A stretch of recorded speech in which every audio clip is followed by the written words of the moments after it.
اليوم درسنا ايش؟ الكسور لصف ثالث.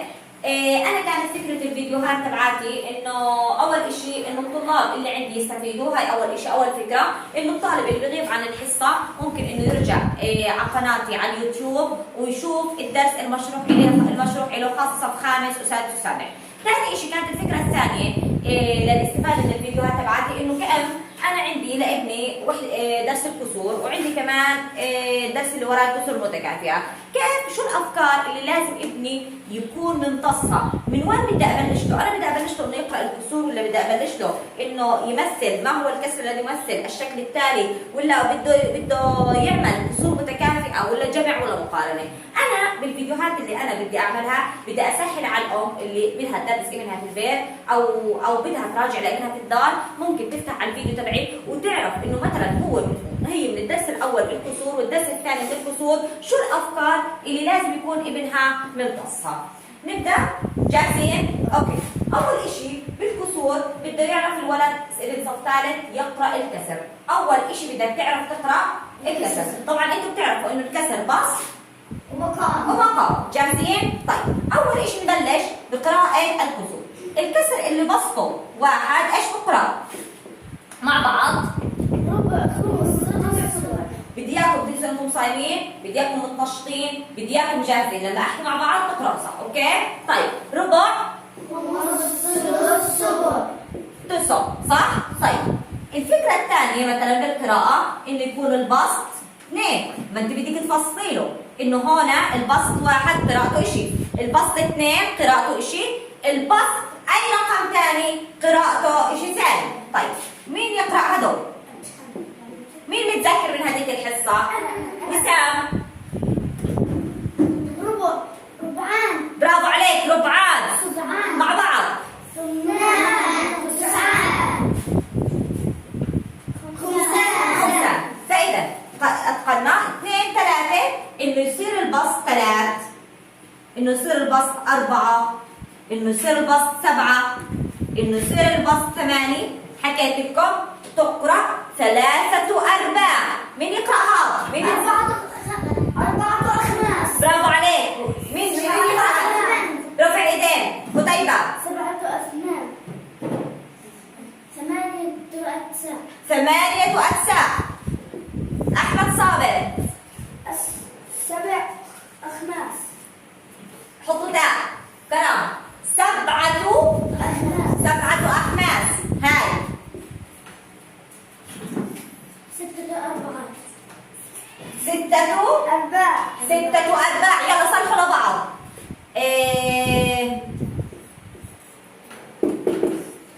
مين يقرأها؟ وسام. 5 أجزاء. علي صوتك. 5 أجزاء. فإذا الفكرة الأولى إنه الولد يعرف يقرأ الكسر اللي بسطه واحد، الكسر اللي بسطه اثنين، والبسط اللي بلش بسطه يعلى 3 4 5، كل واحد له فكرة في القراءة. جاهزين؟ فكرة القراءة احنا بنفصلها صح؟ اللي ورا، يلا ناخذ الشيء الثاني. بدك تفهمي الفكرة الثانية، شو يعني ربعان؟ وشو يعني 3 أرباع؟ وشو يعني 5 أجزاء؟ وشو يعني نص؟ احنا حكينا على الحصة السابقة انه عندنا قطعة بيتزا، صح؟ انتوا جوعانين والدنيا رمضان، بس فهمتش، عندنا ايش؟ قطعة بيتزا. قطعة بيتزا، مش زائد هاي قطعة البيتزا. طيب أنا قسمتها من النص، أخوي قديش أكل أحمد؟ قطعة. أحمد صابر قديش أكل؟ قطعة. لا مش قطعة، هي أمي قسمتها نصفين، أكل قديش؟ نص. أكل قطعة، من أصل كم قطعة؟ قطعتين. البسط دائما ما أكله الشخص أو الإشي المظلل، يعني اللي أنا ملونه. طيب عندي بدي أكون الكسر الذي يمثل الشكل التالي البسط. قديش البسط عندنا؟ أحمد أكل كم قطعة؟ قطعة واحدة. طب ابن أحمد قديش عملت؟ 2 والمقام 2. يا بتفهمها هيك إنه البسط اللي أكله الشخص والمقام القطع المأكولة وغير المأكولة، أو بتفهمها واللي هسه أنا بفضلها إنه البسط القطع المظللة والمقام القطع المظللة والغير مظللة. بس أنا بلشت معكم بأكل أحمد أو ما أكلش أحمد عشان تمتص الفكرة. برد أعيد، عندنا كمان قطعة بيتزا قسمتها إلى 4 أقسام. هذا القسم الأول، هذا القسم الثاني، وهذا القسم الثالث. إجت جنى أكلت كم قطعة جنى؟ 3. ام جنى عندك كم قطعة؟ 4. مين يكون لي الكسر؟ كرم. 3 4. عفي عليك. 3 4. فإذا جنى أكلت 3 من أصل كم قطعة؟ 4. البسط القطع المظللة، عندنا كم قطعة مظللة؟ ميس 3. وعندنا كم قطعة مش مظللة؟ ميس 4. برافو عليكم. يلا راح أعمل شكل وأنا بدي إياك أنت تشتغل على السريع، مش على دفترك، على اللوح على السريع. يلا بدي إياك تعد صح. يلا مين يكون لي الكسر؟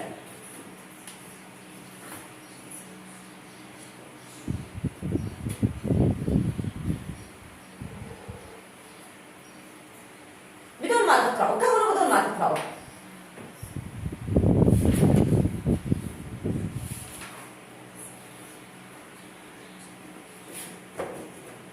خليني امحى هاي على السريع بس هاي خلاص اوكي، هيك جاهز عشان تعرف تقرأوا. يلا مش جاهزين بعدكم؟ كثير طيبة انت جاوبت. ميس مين يصحح لميس؟ أنا صح. بس في أصح. 4 أجزاء. 4 أجزاء انت قلبتيها. أول إشي كم قطعة مظللة؟ 4. فورا بحطهن فوق. والقطع المظللة وغير المظللة؟ 9. 9. شو صارت عندنا يا قتيبة؟ 4 أجزاء. 4 أجزاء. برافو عليكم. الإشي الثاني اللي بدك تفهميه لابنك، خلصنا قراءة الكسور، خلصنا المنطقة المظللة والمنطقة الغير مظللة. الكسور المتكافئة. الكسور المتكافئة اللي هو اليوم أنا اللي بدي أعطيكم إياه. ركز معي، هي فكرة واحدة وسهلة جدا جدا، اللي هي الكسر المتكافئ. بقول لك هل الكسور الثانية متكافئة؟ بكونوا حاطين لك، ركز معي، 3 على خليني أقرأ من الكتاب عشان ما انساش. 1 على 3 و2 على 6. شوف شو بتعمل؟ بتضرب ضرب متبادل، بتضرب هذا البسط بهذا المقام. 1 ضرب 6 6، وبضرب هذا المقام بهذا البسط. 3 ضرب 2 إذا طلع هذا الطرف يساوي هذا الطرف، فإذا بقول نعم الكسور مالها متكافئة، مش متساوية، متكافئة.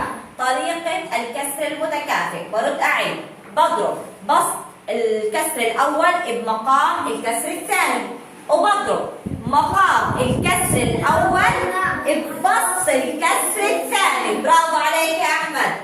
انتبهوا على اللوح. هذا 2 على 4 2 على 4 و4 على 8. كيف بعرف انه هذا الكسر متكافئ؟ ايش اول شيء؟ اول خطوه ايش بدي اضرب ايش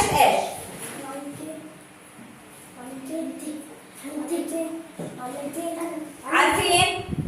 جنى عفي عليك. 2 ضرب 8 بضرب بسط بالمقام الثاني.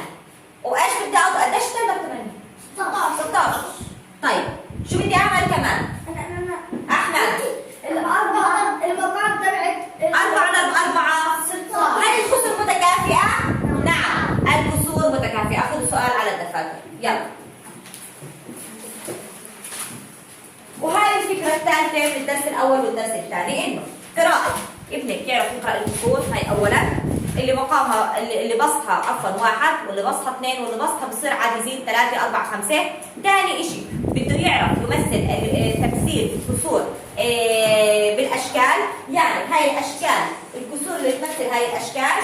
وثلاثه الكسور المتكافئه. طب الفكره الرابعه بالكسور المتكافئه راح اعطيكم اياها الفيديو الجاي ان شاء الله.